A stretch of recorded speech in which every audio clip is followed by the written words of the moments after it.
Dès que j'ai ouvert la bouche, le ciel s'est assombri. On a lancé les Dotensei, je suis entouré de sales zombies. Adepte du multiclonage, dans le rap y'a que des pâles copies. J'arrive comme une invocation, j'ai atterri là, j'ai pas compris.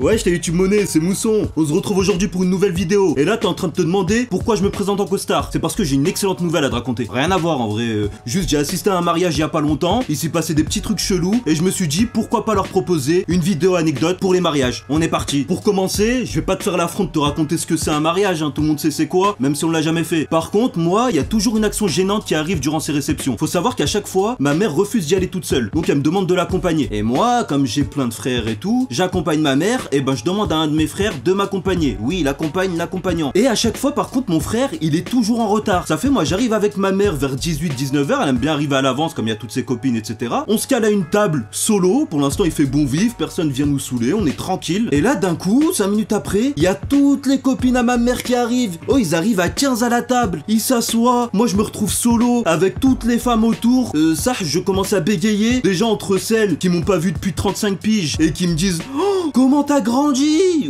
Ouais, normal, j'avais 5 ans la dernière fois que tu m'as vu, c'est normal qu'entre temps il se passe quelque chose, une évolution. Entre celle-là aussi qui va me tenir les joues comme si j'étais un gamin de 6 ans, et l'autre qui me donne des surnoms humiliants, alors que je suis là en costard, que je dois être viril et que je dois être crédible devant les gens, ça va plus mon pote. Donc moi c'est quoi la technique? Eh ben je commence à squatter mon portable, faire Zama, je suis cher occupé, il y a cher des gens qui m'appellent, je m'invente même des conversations. Alors qu'en fait, juste j'essaye d'appeler mon frère 15 fois en lui disant t'es où? T'arrives quand? T'es où? T'es où? T'es où? Presque je me lève, je vais fumer, alors que je fume pas, c'est la merde mon pote. Et dans ces moments-là, bah pour faire la transition avec la seconde anecdote, bah je suis amené justement à analyser un peu tout ce qui se passe, analyser les gens, le décor, etc. Et là il se passe beaucoup de choses que j'ai relevées. Comme je vous ai dit, durant mon analyse approfondie, j'ai défini 2 profils qu'on peut retrouver dans tous les mariages. Bon, il y en a sûrement plus, hein. Et s'il y en a que t'as trouvé, n'hésite pas à les partager en commentaire. Le premier profil, c'est le pélo ou la femme qui vont se mettre en concurrence directe avec les mariés. Ça veut dire le pélo, il va se saper, il va tout donner mon pote. Il va mettre le costard 3 pièces, une cravate, il va rajouter un nœud papillon par-dessus, je sais pas pourquoi, juste pour dire je suis au-dessus. Il y en a même, ils vont trop loin dans le style. T'en as, ils vont arriver gros costard et tout, et ils vont mettre des Yeezy aux pieds, j'ai jamais compris le délire.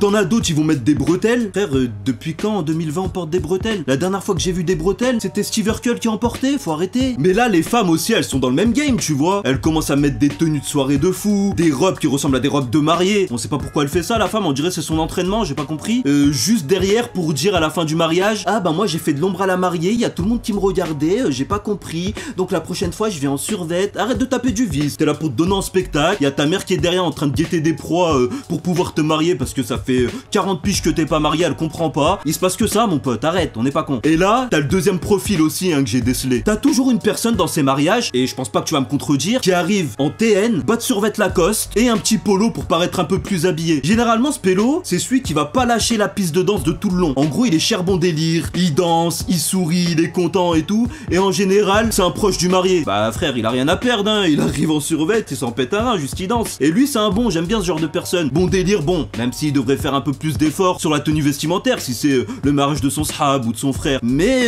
il est là, il représente, il est bien. Bon, on arrive à mi-chemin de la vidéo, donc si t'es toujours là à ce stade, n'hésite pas à t'abonner, à partager, à liker et surtout à activer la cloche des notifications. On passe à la suite. Pour cette deuxième partie, mon pote, là on s'est intéressé au début aux personnes, aux profils qu'il y a dans les mariages. Là on va plutôt s'intéresser aux anecdotes qu'il y a eu avec la bouffe, parce que ouais c'est important la bouffe dans les mariages. Pour commencer, la première histoire, j'étais à un autre mariage, c'était il y a très longtemps hein. J'étais calé avec que des vieux super sympas, y a pas de souci. Et à un moment, ça vient nous servir la shorba. Et tu vois avec la shorba, juste à côté de nos assiettes, il y avait des petites lingettes au citron qui étaient posées tranquilles, avec un gros citron dessiné dessus, je me rappelle. Et petite parenthèse, le combo shorba citron, c'est de la tuerie mon pote. Bah tout le monde connaît je pense, mais je suis obligé de le préciser. Et c'est important pour la suite de l'histoire. Et donc ça nous sert notre bol de shorba, tranquille, nous on se pète le big, y a pas de souci. Et moi j'étais avec mon frère, en face de moi il y avait le petit vieux en question. Il voit la petite lingette où il y avait un citron dessus. Il l'ouvre et il commence à essayer de l'essorer dans la shorba. Meskin il croyait que c'était du citron pour la shorba. D'un coup il regarde autour de lui tout gêné, tu vois. Il voit tout le monde en train de s'essuyer les mains avec la lingette. J'ai précisé que c'est le but premier hein. Il me regarde tout gêné, il met la lingette dans la poche de son costard.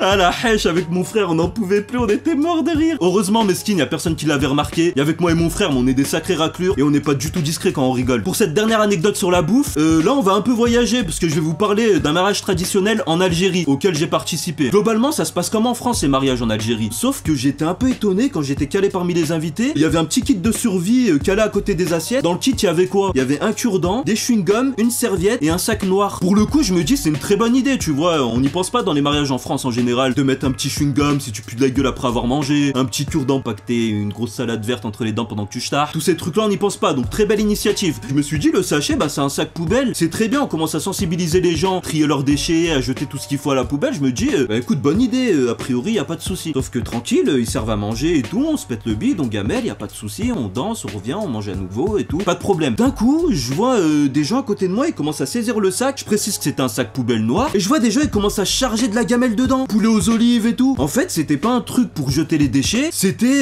un Uber, c'était pour prendre sa gamelle à emporter. Mais moi j'étais choqué, un sac poubelle, en plus si je comprends bien, les sacs poubelles c'est traité, non? On n'a pas le droit de mettre de l'alimentaire dedans. Et je vois, ils étaient en train de charger de la chorba dedans et tout, j'étais là, j'ai dit wesh, il se passe quoi? Les frères mangeaient sur place, derrière rentrez chez vous tranquille, y a pas de souci. Et je voyais derrière ça s'embrouillait. Oh moi j'ai pas eu mon morceau de poulet, oh moi j'ai pas eu mon bœuf, c'était la folie. Et moi j'étais là, je regardais, j'étais choqué, parce qu'en France j'ai jamais vu ça de ma vie. Après vous me direz, hein, j'ai pas fait beaucoup de mariages en Algérie, peut-être c'est monnaie courante. Bon, on arrive à la fin de cette vidéo, j'espère qu'elle vous a plu. Si c'est le cas, comme d'hab, tu t'abonnes, tu partages, t'invites tes potes, et surtout on me rejoint sur tous les réseaux sociaux. Mousson TV, Mousson TV, Mousson TV, Mousson TV mon pote. Ciao.